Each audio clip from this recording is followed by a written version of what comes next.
ജർമ്മനിയിൽ നമ്മുടെ റേഡിയോയും ടിവിയും ഒന്നും ഇല്ലെങ്കിൽ പോലും നമ്മളെ തേടി ബില്ല് അടയ്ക്കണം എന്നുള്ള ഒരു ലെറ്റർ വരും. ഇത് വരുന്നത് ARD/ZDF എന്നാണ്.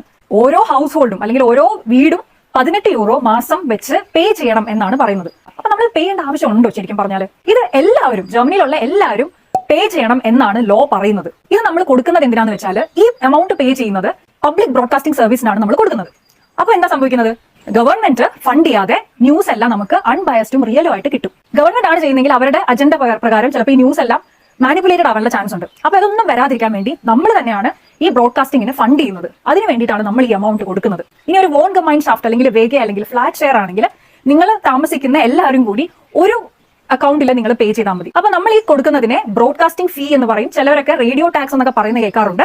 ഇത് ശരിക്കും ARD/ZDF ഡോയ്ച്ച്ലാൻഡ് റേഡിയോ ബൈട്രാക്സ് സർവീസ് എന്നാണ്. ഇത് ഡോയ്ച്ച്ലാൻഡിന്റെ റേഡിയോ കോൺട്രിബ്യൂഷൻ ഫീ അല്ലെങ്കിൽ ലൈസൻസിംഗ് ഫീ എന്നതിനെ പറയും. ആൻഡ് ഇത് പേ ചെയ്തിട്ടില്ലെങ്കിലുള്ള കോംപ്ലിക്കേഷൻസ് ഞാൻ അടുത്തൊരു വീഡിയോയിൽ